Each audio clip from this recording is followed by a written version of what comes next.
دعائیں قبول کیوں نہیں ہوتی؟ اس کی ایک بڑی رکاوٹ ہے. پہلی رکاوٹ دعا کی قبولیت میں وہ ہے دعا میں شک، دعا میں تردد، کہ دعا کریں اور شک ہو کہ دعا کر رہے ہیں ٹھیک ہے قبول ہو گئی ٹھیک ہے، نہ ہوئی تو نہ صحیح. بہت سارے لوگ تو منہ سے کہتے ہیں جی ساڈی تے سوندا ہی کوئی نہیں، ساڈی تے سوندا ہی کوئی نہیں، اسی اتنے گناہ گار، ساڈی تے سوندا ہی کوئی نہیں. بھئی یہ تو آپ کو شیطان نے پڑھا دیا کہ سنتا نہیں. وہ تو شیطان کی بھی سنتا ہے. شیطان سے بڑے تو گناہ گار کوئی نہیں. جو ساری دنیا کی ضلالت کا ذمہ دار، ساری دنیا کے کفر شرک گمراہی کا ذمہ دار، اس سے بڑا تو شیطان کوئی نہیں. شیطان نے جب اللہ نے کہا نا نکل جاؤ دفع ہو جاؤ تجھ پہ لعنت، شیطان نے دعا کی. شیطان کی دعا ہے ربی انذرنی الی یوم یبعثون، اللہ میں ایک چیز آپ سے مانگنا چاہتا ہوں اور وہ ہے لمبی عمر، کہ آپ مجھے قیامت کے دن تک مہلت دے دیں. مجھے موت نہیں دیں گے، مجھے پکڑیں گے نہیں، میری رسی کو لمبا کر دیں، مجھے قیامت کے دن تک آپ مہلت دے دیں. یہ شیطان کی دعا ہے جبکہ اللہ لعنت کر چکا ہے. تو اللہ تعالیٰ نے کہا جا تیری دعا قبول ہے. تو میں شیطان کو قیامت تک کے لیے لمبی زندگی دیتے ہیں. اتنی لمبی زندگی کسی کی نہیں ہے جتنی لمبی زندگی شیطان کو ملی. ابا آدم سے بھی پہلے کا ہے اور قیامت کے دن تک رہے گا. اتنی لمبی زندگی اللہ نے شیطان کی دعا پر دی. تو دعا تو اللہ شیطان کی بھی قبول کر لیتا ہے. یہ کس نے کہا کہ ساڑی سنتا ہی کوئی نہیں، ہماری تو سنتا ہی نہیں؟ تو پہلا دعا سے رکاوٹ یہ ہے کہ آدمی کا دعا پر یقین نہ ہو. نہیں، دعا کرو پوری طاقت کے ساتھ اور اللہ سے کہہ کر کہ یہ کام آپ کریں، یہ کام آپ کر کے دیں. آپ نے کر کے دینا ہے، میں نے کسی سے نہیں کروانا، آپ نے کر کے دینا ہے. رابعہ بصریہ رحمت اللہ علیہ، خامن جوانی میں چلا گیا، اولاد تھی کوئی نہیں، تو اکیلی عورت، تو ضروریات کے لیے بھی گھر سے باہر نہ جاتی. بڑی نیک خاتون تھی، گھر سے باہر جانا نہیں. خامن لانے والا ہے نہیں، بچہ اللہ نے دیا نہیں، تو کون لے کر آئے سودا سلف؟ تو پریشان ہے، ہنڈیا پکانی ہے، پیاز کوئی نہیں. تو مصلی بچھایا، نماز پڑھی اور اللہ سے کہا یا اللہ تو پیاز لا کے دے، میں جانا نہیں، لانے والا اور کوئی ہے نہیں، تو لائے گا، تو کر کے دے. اللہ تعالیٰ نے ایک چیل کو اٹھایا اور اس نے اپنے پنجوں میں پیاز لیا اور اڑان بھری. اڑتی اڑتی وہ آئی ان کے صحن میں اوپر، اور وہاں اس نے پنجے کھولے اور آ کر پیاز جھولی میں گرا. اور اللہ نے کہا رابعہ جب تو ہماری ہو گئی تو ساری دنیا تمہاری ہو گئی. اللہ سے ضد کر کے منوانا کہ یا اللہ میں نہیں کرنا تو کرنا، اے تو کر کے دینے ہیں، یہ کر کے دو، مجھے یہ کر کے دیں، میں نے آپ سے کروانا ہے. یہ ضد، یہ اصرار، یہ اللہ کو بڑا اچھا لگتا ہے، یہ اللہ کو بڑا پسند ہے کہ کوئی ضد کرے، کوئی اصرار کرے کہ نہیں آپ سے ہی لینا ہے، آپ سے ہی لینا ہے. نباتہ بن یزید ایک یمن کے آدمی ہیں، صحابہ کے لشکر میں لشکر جا رہا تھا، یہ گدھے پر تھے، سواری تھی ان کی گدھا جس پہ سامان بھی تھا، تو ان کا گدھا مر گیا راستے میں. اب باقیوں نے کہا جی آپ اس طرح کریں کہ اپنا سامان اٹھائیں، ہماری سواری پر آ جائیں، ہم آپ کو لے چلتے ہیں. تو نباتہ بن یزید نے کہا نہیں، تم جاؤ روانہ ہو جاؤ، میں آ جاؤں گا پیچھے، خود ہی آ جاؤں گا۔ انہوں نے بڑا کہا نباتا آپ آئیں، اپنا سامان لائیں، آپ ہمارے ساتھ چلیں گا؟ نہیں نہیں تم جاؤ۔ ان کو روانہ کر دیا۔ نباتا بن یزید مصلی پر بیٹھ گئے، نماز پڑھ کے اللہ سے کہا اے اللہ یمن سے آیا ہوں تیرے دین کی مدد کے لیے، اور ایک گدھا ہے میری کل پونجی ہے اور وہ نہیں رہا تو میں کس کے اوپر سوال کروں اور محتاج بنوں؟ تو اے اللہ آپ میری مدد فرمائیں، میرا گدھا زندہ کر دیں۔ آپ تو قادر ہیں، قیامت میں بھی آپ نے زندہ کرنا ہے، آج ہی کر دیں۔ کیوں مجھے کسی کا محتاج بناتے ہیں؟ کیوں میں کسی اور کی سواری پہ جاؤں؟ میں نے نہیں جانا، میں نے اپنی سواری پہ جانا، میں نے کسی کی سواری پہ نہیں جانا۔ تو مجھے میرا گدھا زندہ کر کے دے۔ اللہ سے لاڈ کر رہے ہیں، پیار کر رہے ہیں، ضد کر رہے ہیں۔ یہ ضد اللہ کو بڑی اچھی لگتی، بڑا پسند آتا ہے اللہ کو۔ اب وہ نباتا ضد کر رہے ہیں، اللہ تعالیٰ نے اپنی قدرت سے گدھا دوبارہ زندہ کر دی، اور اسی پر بیٹھے اور سوار ہو کے قافلے میں پہنچے۔ اللہ سے ضد کر رہے ہیں، اللہ نہیں میں گدھا اپنا ہی لینا ہے، میں کسی کی سواری پہ نہیں جاؤں گا، تو مجھے میری سواری دے۔ یہ ضد اللہ کو بڑی پسند ہے۔ آج ہم مانگ رہے ہیں، دھیان کہیں اور ہے، مانگ رہے ہیں ادھر سے اور ذہن کہیں اور ہے کہ چلو وہاں سے بھی بندوبست کر لیں گے، وہی بھی خیال میں آ رہا ہے، وہاں سے بھی کچھ ہو جائے گا، وہ بھی خیال میں آ رہا ہے، اتوں بھی گل ہو سکتی ہے، اور مانگ رہے ہیں اللہ سے۔ سب سے لا تعلق ہو کر ایک اللہ کے پاس آئیں، پھر دیکھیں وہ کام کیسے بناتا ہے۔ ایک بزرگ کا واقعہ لکھا ہے، سفر کر رہے تھے جنگل میں، پیاس کی شدت تھی، تو ایک کنواں نظر آیا، وہاں پانی پینے جا رہے ہیں، تو آگے دیکھا کہ ان سے پہلے ایک ہرن، پیاسا ہرن وہ پہنچا ہوا ہے۔ تو انہوں نے منظر عجیب دیکھا کہ ہرن آیا پیاس کی شدت میں، اس نے کنویں میں جھانکا تو پانی بہت نیچے تھا، تو اس نے ایسے آسمان کو دیکھا تو پانی اوپر آ گیا، کنویں کا پانی چڑھا اوپر آیا منڈیر تک، اور ہرن نے پانی پیا چلا گیا۔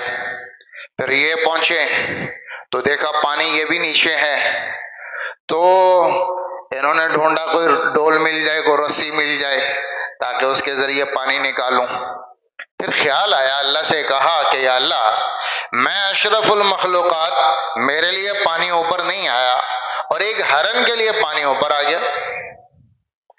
تو اللہ تعالیٰ نے فرمایا جب ہرن آیا تھا اس نے دیکھا کہ پانی نیچے ہے، تو اس نے ڈول اور رسی تلاش نہیں کی، اس نے ہمیں کہا، اور تو جب آیا اور تو نے دیکھا کہ پانی نیچے ہے تو تو رسی تلاش کر رہا تھا، ڈول تلاش کر رہا تھا، تو تیرا اعتماد رسی اور ڈول پہ تھا، اس کا اعتماد اللہ کی ذات پہ تھا۔ ہماری دعائیں یہ ہیں کہ دعا بھی کر رہے ہیں، اسباب بھی ذہن میں گھوم رہے ہیں، کہاں سے کریں گے، کیسے کریں گے، کس سے کریں گے، ایک شکل یہ بھی سامنے آ رہی، ایک شکل یہ بھی سامنے آ رہی، ایک شکل یہ بھی سامنے آ رہی، اور مانگ رہے ہیں اللہ سے۔ اللہ اس پہ ناراض ہو رہے ہیں کہ آیا ہمارے پاس ہے اور ذہن میں اسباب کے اوپر اعتماد ہے، اس پر اللہ کام نہیں بناتا۔ تو پہلا سبب یہ ہے کہ ہمیں اپنی دعاؤں پر اعتماد اور یقین کہ اللہ سے لینا ہے اور لینا ہے، اور اللہ ہی سے لینا ہے اور کر کے دے۔ اس لیے علماء نے کہا رب اغفر لی، استغفار میں امر کہنا، ایک ہے استغفر اللہ، میں بخشش مانگتا ہوں، ایک جملہ یہ ہے، ایک حکم ہے رب اغفر، میری بخشش کر، تو مجھے بخش، یہ زیادہ بہتر ہے استغفر اللہ سے۔ رب اغفر لی، تو مجھے معاف کر، یہ زیادہ بہتر ہے کہ میں گزارش کرتا ہوں آپ میری بخشش کر دیں، یہ استغفر اللہ ہے۔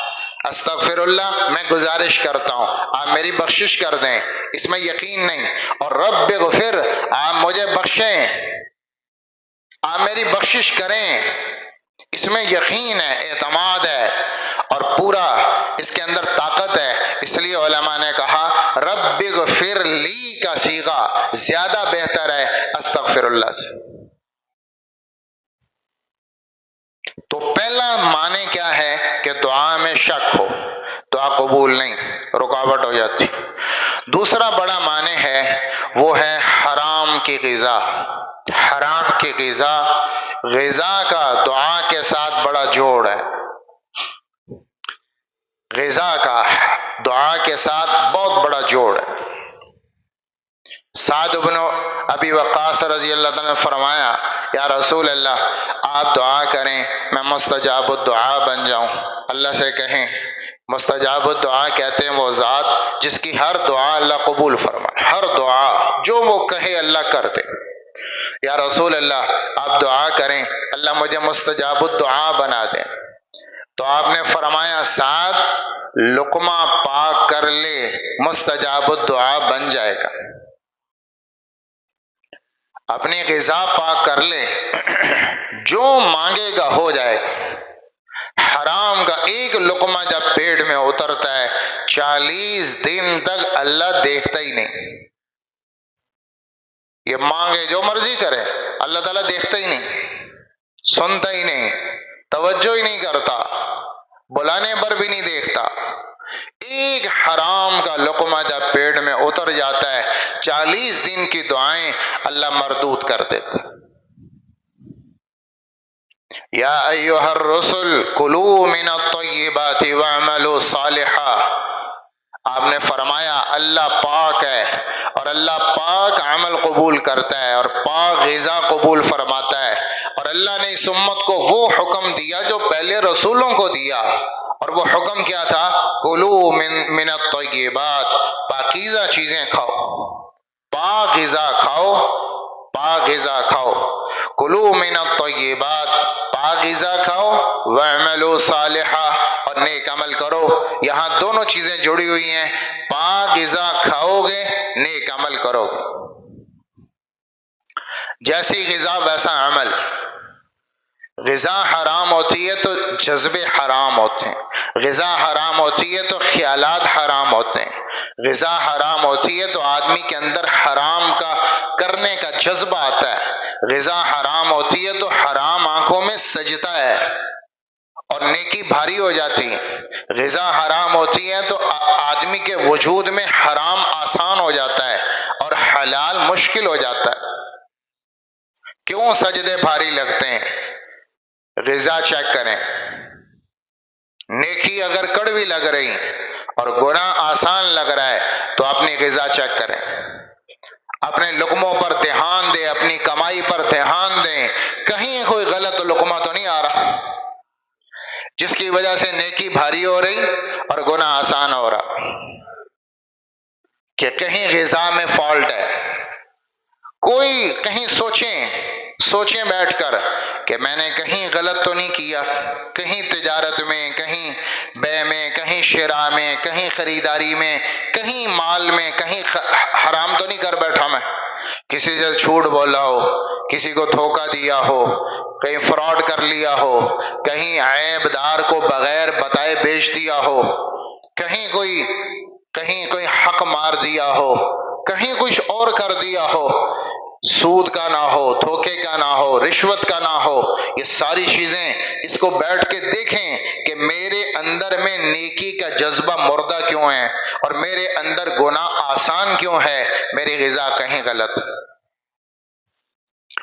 اگر نیک کام برا لگ رہا ہے اور اس پہ شوق نہیں پیدا ہو رہا تو پھر میرے اندر میں کہیں کمی ہے، میری غذا میں کمی ہے، میرے لقمے حلال نہیں لگ رہے، اور میں دعا کروں قبول نہ ہو تو میرے لقموں میں کہیں فرق ہے۔ اپنی کمائی کا فرق دیکھیں، اور صرف کمائیاں اس سے حرام نہیں ہیں کہ جھوٹ نہیں، سود نہیں، دھوکہ نہیں، فراڈ نہیں، اور آدمی کہے دی میں تو بالکل صحیح بیچتا ہوں۔ ہائے ہائے، یا ایھا الذین آمنوا اذا نودی للصلاۃ من یوم الجمعہ فاسعوا الی ذکر اللہ وذروا البیع۔ اتنا دکھ ہوا کہ آپ کو کیا بتاؤں، کہ جمعے کے دن بازار جانا ہوا تو وہاں دیکھا کہ سارا بازار جمعے کا ٹائم کھلا ہوا،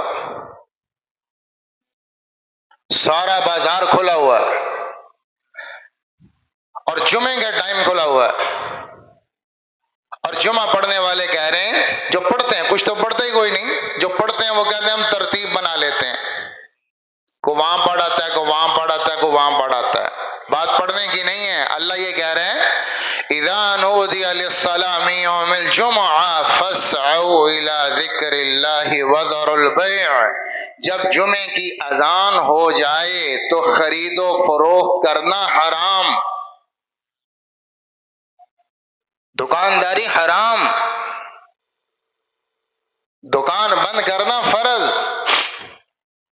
اس کے بعد جو بیچا اذان کے بعد اور جو بیچا خریدا وہ حرام کمائی، صرف سود سے حرام نہیں ہوتی، اذان کے بعد دکانداری کرنا بھی حرام ہے۔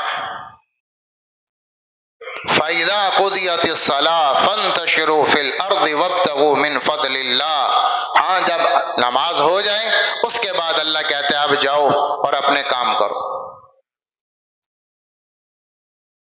نماز تک بے شرا کرنا حرام ہے، اور بڑے بڑے صوفی اور بڑے بڑے حاجی اور بڑے بڑے نمازی اور بڑے بڑے نیک لوگ بظاہر دکانیں کھول کے بیٹھے کہ دنیا میں پیدا ہی دکان کے لیے ہوئے ہیں اور مشن ہی کوئی نہیں۔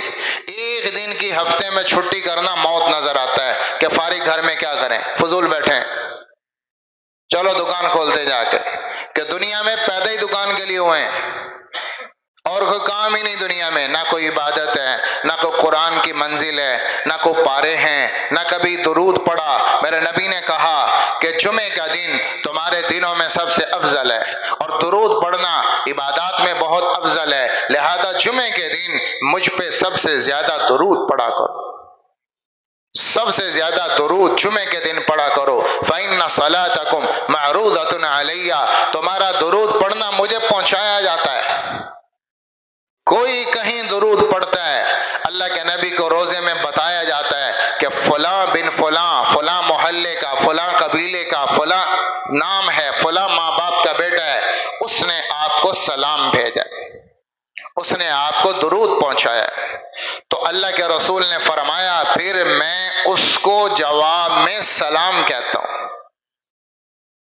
ہم آپ کو سلام کہہ رہے ہیں، یہ تو ہمارا معمولی سا سلام ہے، لیکن اللہ کے نبی کا سلام آئے گا اور آپ کا سلام سلامتی کی دعا آئے گی۔ السلام علیکم سلامتی کی دعا ہے، اللہ آپ کو سلامتی دے، اللہ آپ کو سلامت رکھے، اللہ آپ کے کام بنا دے، اللہ کے نبی کی دعا لے رہے ہیں۔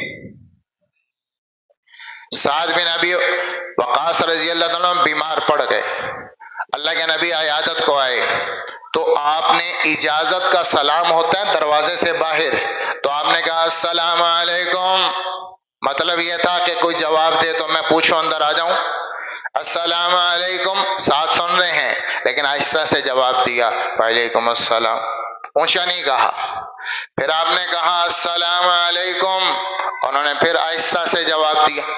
پھر آپ نے کہا السلام علیکم، پھر کوئی جواب نہ آیا، تو 3 دفعہ جواب نہ آئے تو واپس چلے جائیں، شریعت کا حکم ہے۔ آپ واپس چلے گئے، جب آپ واپس ہوئے تو سعد دروازے سے نکل آئے اور پیچھے گئے، یا رسول اللہ میں اندر ہی تھا اور میں آپ کے سلام سن بھی رہا تھا پر جواب آہستہ سے دے رہا تھا، تو آپ نے پوچھا وہ کیوں؟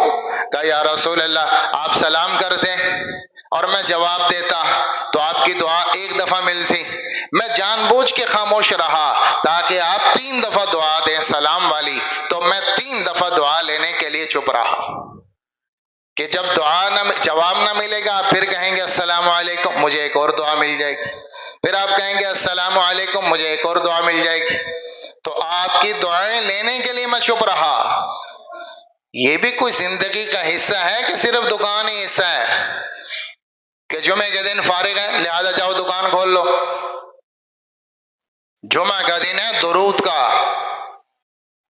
اللہ کے نبی کو پہنچائیں، کثرت کریں۔ جمعہ کے دن ہے سید الایام، عبادت ایک دن تو اللہ کو دیں،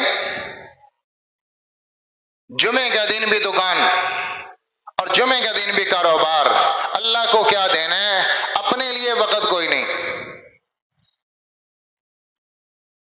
پیدا ہی دکان کے لیے ہوئے ہیں، اپنے لیے وقت کوئی نہیں. کوئی شادی کوئی نہیں، دکان ہے.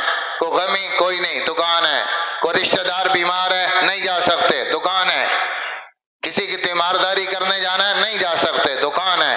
جنازہ نہیں پڑھ سکتے، دکان ہے. بیمار پرسی نہیں کر سکتے، کہ دکان ہے. رشتہ دار کا حال معلوم نہیں کرنے جانا، دکان ہے. حال چھوڑیں، ویسے ملنے نہیں جانا، دکان ہے. ماں باپ سے ملنے نہیں جاتے، کہ دکان کیسے چھوڑیں، کہ دکان ہے. زندگی میں پیدا ہی دکان کے لیے ہوئے ہیں. اللہ کو کیا دینا تھا؟ اپنے لیے وقت کوئی نہیں. اپنے بیوی بچے ماں باپ کے لیے وقت کوئی نہیں. یہ حالات ہیں ہمارے. تو جمعے کے دن، جمعے کی اذان کے بعد کمائی کرنا، دکان کھولنا، بازار جانا، یہ حرام کمائی ہے، حرام کمائی ہے. پھر کہتے ہیں اللہ دعا قبول نہیں کر رہا. حرام کا لقمہ جہاں آیا وہاں دعا ختم. تو حرام کمائی کی شکل یہ بھی ہے کہ اذان کے بعد نماز تک دکان پہ بیٹھنا یہ کمائی کو حرام کر دیتا. صرف جمعے کی بات نہیں، باقی دنوں میں بھی اذان کے بعد نماز تک یہ وقفہ لازم ہے. یہ کمائی کو حرام کر دیتا ہے. اس لیے میرے محترم بھائیوں، اپنے لقموں کو چیک کریں. ہماری دعائیں جو قبولیت نہیں پا رہی اس میں کہیں فالٹ ہے، ہمارے لقموں میں کہیں اونچ نیچ ہے. اور یہ لقمے جب آپ اولاد کو کھلا رہے ہیں تو آپ اس کا نتیجہ دیکھ رہے ہیں کہ اولاد منہ زور ہے، ماں باپ کی فرما بردار نہیں ہو رہی. یہ کہاں سے نافرمانی آئی؟ یہ ان ناجائز لقموں نے نافرمان کر دیا، ان غلط لقموں نے نافرمان کر دیا. چونکہ غذا کا اثر ہے، جیسی غذا کھلائیں گے ویسا پروان چڑھیں گے، وہی مزاج پروان چڑھیں گے. تو جب اس میں حرام اترا، مشتبہ اترا، ناجائز اترا تو اولاد موزور ہو گئی، نافرمان پروان چڑھی، کیونکہ اس کی بنیاد میں حرام ہے. تو اپنے لقموں کو پاک کرنا. میرے نبی نے فرمایا ایک لمبا سفر کرنے والا آدمی، اشعث اغبر یمد یدیہ الی السماء، سفر کر کر کے بالوں میں مٹی ہے اور سفر کر کر کے بدن مٹی آلود ہے، غبار آلود ہے اور تھکا ہارا. اور مسافر کی دعا اللہ قبول فرماتا ہے. مسافر کی دعائیں سفر کی حالت میں اللہ قبول فرماتا ہے، یعنی یہ مقام قبولیت ہے. لیکن یہ آدمی سفر کر کر کے تھکا ہارا آسمان کی طرف ہاتھ اٹھاتا ہے اور کہتا ہے یا رب یا رب یا رب. تو آپ نے فرمایا، اللہ تعالیٰ کہتے ہیں مطعمہ حرام ومشربہ حرام وملبسہ حرام وغذی بالحرام فأنی یستجاب لک. تیرا کھانا حرام کا، اس کا، اور اس کا پینا حرام کا، اس کا پہننا حرام کا، اور اس کو حرام سے غذا اور لقمہ دیا گیا، میں تیری دعا کیسے قبول کروں؟ رکاوٹ تیری طرف سے ہے، میری طرف سے نہیں. میں تو کہہ رہا ہوں تم بلاؤ میں قبول کروں گا، پر رکاوٹ تیری طرف سے ہے کہ تیرا پہنا ہوا حرام کا ہے، تیرا لباس حرام کا ہے، تیرے اندر حرام ہے، میں تیری دعا کیسے قبول کروں؟ تو بھائیو، دعاؤں کی قبولیت کا آج جو امت میں سب سے بڑا رکاوٹ اور مانع ہے وہ ہے حرام اور مشتبہ غذائیں. کتنے لوگ جوا کھیلتے ہیں. اور آپ کو اگلی بات بتاؤں، اللہ کے رسول نے فرمایا حرام سے صدقہ دینا، حرام کمائی سے زکوٰۃ دینا. حرام پہ زکوٰۃ نہیں آتی، زکوٰۃ حلال مال کی ہے، حرام پہ زکوٰۃ نہیں ہے. حرام تو سارا دینا فرض ہے، حرام پہ زکوٰۃ کہاں آتی ہے؟ حلال کمائی پہ زکوٰۃ ہے کہ زکوٰۃ سے باقی مال پاک ہو جاتا ہے. تو حرام تو پاک نہیں ہوتا، حرام تو پاک نہیں ہوتا. تو حرام پہ زکوٰۃ نہیں، حلال پہ زکوٰۃ ہے. تو آپ نے فرمایا حرام کمائی سے صدقہ دینا، زکوٰۃ دینا، صدقہ دینا، اس ایک ایک پیسے پر اللہ اس دینے والے کو گناہ دیتا ہے۔ حرام کمائی کا صدقہ کرنے پر گناہ، یہ اس طرح ہے جیسے کوئی آدمی بکرے کی بجائے خنزیر کو ذبح کرے کہ میں لوگوں کو کھانا کھلاؤں گا، خنزیر ذبح کرے اور لوگوں میں گوشت محلے میں تقسیم کرے، غریبوں کو دے، مسکینوں کو دے، یتیموں کو دے، اور دے رہا ہے خنزیر، تو جیسے یہاں اجر نہیں ملے گا، الٹا عذاب ہوگا۔ ایسے فرمایا کہ یہ آدمی حرام سے صدقہ کر رہا ہے، یہ تو اللہ کے ساتھ مذاق ہے، اور حرام سے زکوٰۃ دے رہا ہے، یہ تو اللہ کے ساتھ مذاق ہے، لہذا حرام سے زکوٰۃ دینے والا ہر پیسے پر گناہگار۔ اللہ تعالیٰ اتنے ناراض ہیں، اتنے ناراض ہیں، اس لیے میرے محترم بھائیوں، حلال مال آج امت میں بڑا مشکل ہو گیا۔ بازار سے حلال گھر میں لانا آج کے زمانے میں جہاد ہے۔ حلال مال کمائی کر کے گھر میں لانا اور حرام کی ہر شکل سے بچنا آج کے زمانے میں انتہائی مشکل، جہاد جتنا مشکل ہے کہ آدمی حرام کی راہوں سے بچ کر حلال لقمے لے کر آئے۔ اتنے راستے حرام کے عام ہو گئے، اتنے عام ہو گئے کہ حلال نکالنا مشکل ہو گیا۔ اس لیے میرے محترم بھائیوں، اس کا نتیجہ ہے کہ آج امت کی دعائیں سنی نہیں جا رہی۔ تو اپنی کمائیوں کو حرام، اپنی دعاؤں پر یقین، اللہ سے ہماری صلح، اللہ سے ہر وقت صلح۔ تو آپ دیکھیں اللہ تعالیٰ کہتا ہے ادعونی استجب لکم، تم پکارو، دعا کرو، میں قبول کروں گا، پر دعا کو اپنی شرائط کے ساتھ کرو، تو دیکھو اللہ کیسے قبول فرماتا ہے۔